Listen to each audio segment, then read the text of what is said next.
Assalamualaikum warahmatullahi wabarakatuh. Hello everyone, welcome to my channel. Let me introduce myself. My name is Rahayu Kadir. In this video, I will make a tutorial for transcribing audio or video using the application. Here, I use my handphone to transcribe, and the application I use is Author EA. So you have to download the application first. If you use a laptop, open the web and log in directly using an email account. After you have entered the application, you touch the top left. In the other EA application, it gives users 3 free opportunities, and there are 10 opportunities if you upgrade to the Pro session, which means you'd have to pay. Immediately press the Continue to Import session. There will enter the file importing session. Select the audio or video you want to transcribe. The audio that I will use to transcribe is an English speech from Angelina Jolie about equality for women, around 14 minutes. After that, press the audio that will be transcribed. After selecting the application, display will be like that. The upload file will appear in front, but the file there is still in the upload process, so it takes a long time because the size of the audio and the duration of the audio affects the upload time. After that, there is still a transcription process, and this process takes a long time also because influence of the audio duration.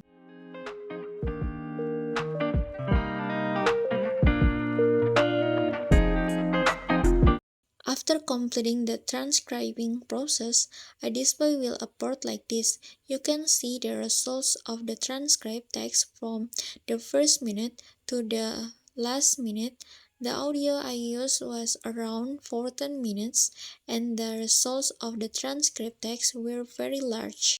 After that, you have to check the transcription text and the transcribed audio whether they match or not.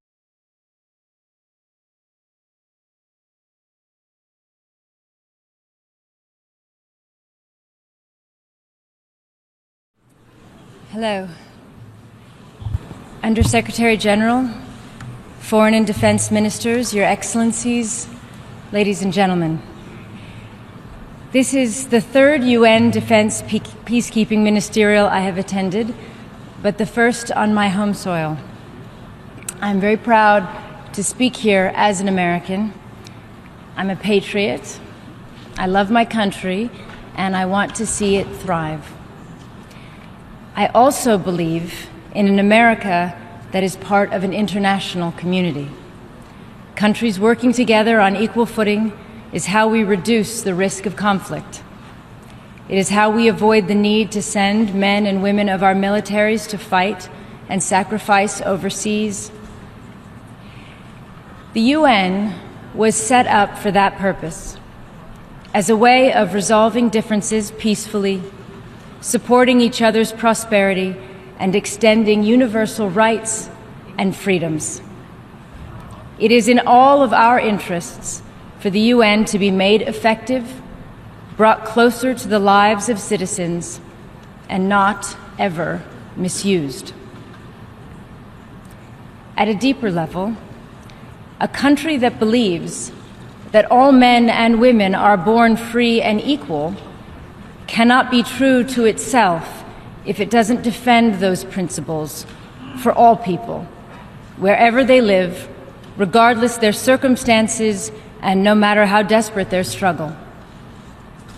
In fact, our support should be strongest where rights are threatened the most. We seem incapable of upholding minimum standards of humanity in many parts of the world. That this comes at a time when humankind is richer and more technologically advanced than ever before is all the more painful. 18 years ago, when I first began working with the UN Refugee Agency, there were just under 20 million displaced people worldwide, and the numbers were falling. Today, there are over 65 million people displaced, and the numbers are rising.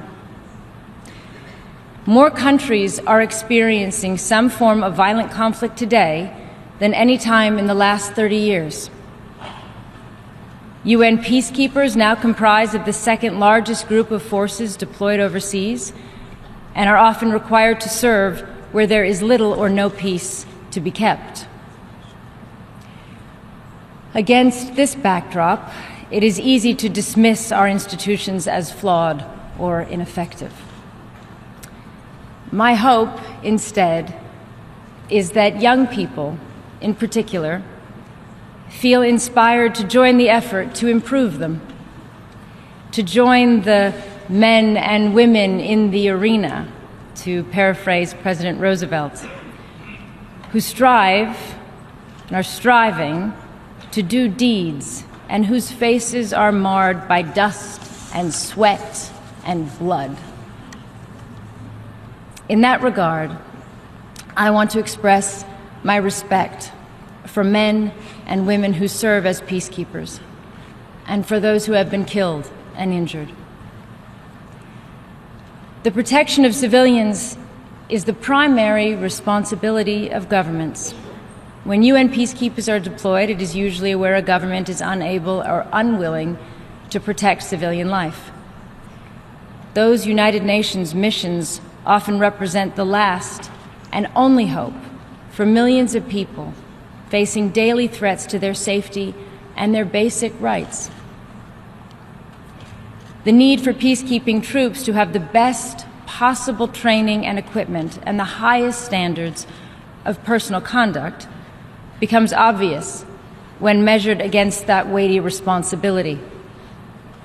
So that is why this meeting is so important, because it is in the hands of the governments you represent to enable peacekeeping to live up to its ideals and the needs of our time. So as you discuss how to strengthen UN peacekeepers and give peacekeepers the capabilities they need to operate in today's dangerous environments, I ask you to take time to consider the question from the perspective of women. Around the world, there are countless examples of women rising, taking leadership, taking their destiny into their own hands, inspiring us all. But women and girls are still the majority of the victims of war. They are over half of all refugees and the vast majority of the victims of rape and other sexual and gender-based violence. Women are at the absolute epicenter of modern conflict in the worst possible sense. But more often than not, they are still on the outside, looking in when it comes to politics and decisions about their futures. If we went by the principle that those affected by a problem should be in charge of determining the solution, then the majority of the world's peace negotiators, foreign ministers, and diplomats would be women. We all know the reality. In Afghanistan, thousands of women have recently come together in public, risking their lives to ask that their rights and the rights of their children be guaranteed in peace negotiations that so far they have been allowed no part of. Their stand is inspiring, but it should not be necessary. And the international community's silent response is alarming, to say the least. There can be no peace and stability in Afghanistan or anywhere else in the world that involves trading away the rights of women. Worse still, we see impunity for crimes committed against women and girls during conflict, or when women human rights defenders are attacked or killed or imprisoned. Too often, whether or not we confront these human rights violations depends not on the law, on universal standards, but on how much our governments think that their business or political interests in that country might be affected. This is as harmful to our long-term security and stability as it is unacceptable on a human and moral level. And none of this is to discount the efforts of the many men, great husbands, fathers, brothers, and sons who have been with us in this fight. It is simply the reality of the unequal power relations, abuse of power, gender bias, violence, and lack of justice that keep so many women in a subordinate and therefore vulnerable position internationally. As long as we continue to put almost every other issue ahead of women's rights and participation, we will remain stuck in a cycle of violence and conflict. We will have learned nothing, and our institutions will count for less than they should. From my experience, a growing number of men and women in uniform understand this. When we are at our best, doing what we are called to do, we all share the same goals, the same mandate: a safer, more stable world. We fight to defend our freedoms and rights and the freedoms and rights of others. I recently met a male peacekeeper who had just returned from deployment as a gender advisor in the Central African Republic. And he told me that when he started his career of service in Afghanistan, he considered women's rights to be a soft issue and not what war was fought for. But his experiences had made him understand that that is exactly what should be fought for and exactly what stabilizes a country. His ability to contribute to this goal became a source of pride for him. He had made that jump in his thinking, and while he'd been doing a great service to his country already, he had now added that understanding and that sense of partnership with the women he served. There is progress. The number of cases of alleged sexual exploitation and abuse are down, although even a single case is unacceptable. The numbers of women peacekeepers is on the rise, with African nations in particular leading the way on this. There are more gender advisors on UN missions, although still not enough. And improving the training on the protection of civilians is starting to come into effect. But there is still a long way to go to demonstrate that anyone who commits violations will not be tolerated and will be investigated and prosecuted without exception.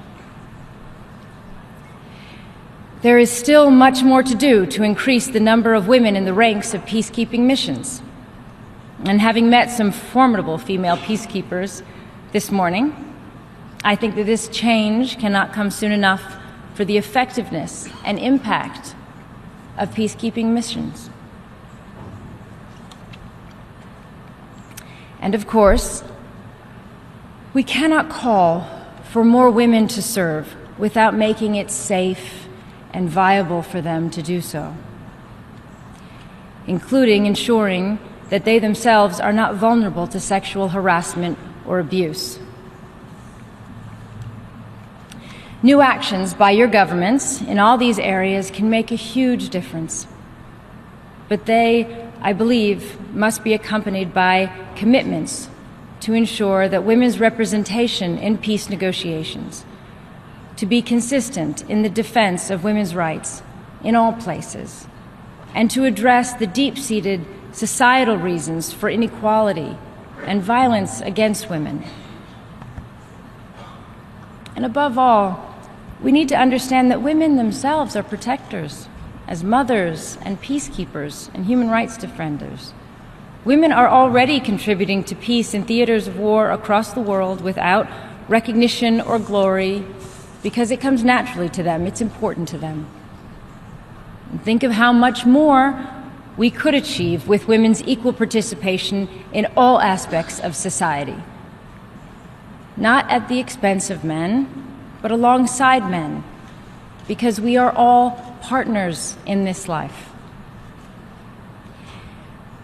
We humans are capable of horrors and unspeakable cruelty, but we are also capable of building civilizations, improving laws, demanding justice. We are willing to fight for people we've never met and for their families. We fall, we fail, we lose our way, often when we're made to feel afraid. But in our moments of strength and clarity, we know that all people are in fact equal. We know that while we can and should be proud of who we are individually, we're a part of a global world. And we know that we are supposed to come together in defense of something greater than ourselves. Thank you very much. From this transcription text, almost 95% match the transcript audio. The shortcomings are only in a few words that are not actually in the audio but appeared in the transcript text, so you have to check carefully to find errors in the transcription text. For this Author EA application, it is almost very helpful for us to transcribe audio or video quickly. The only drawback is what I said earlier. We have to check carefully between that match of the audio and the result of the transcription text. And also, in this application only has 3 free opportunities, and the rest must be paid. So, that was a tutorial on transcribing audio or video using an application, and the application used is Older A. I hope this video was helpful and thank you for watching. Bye bye.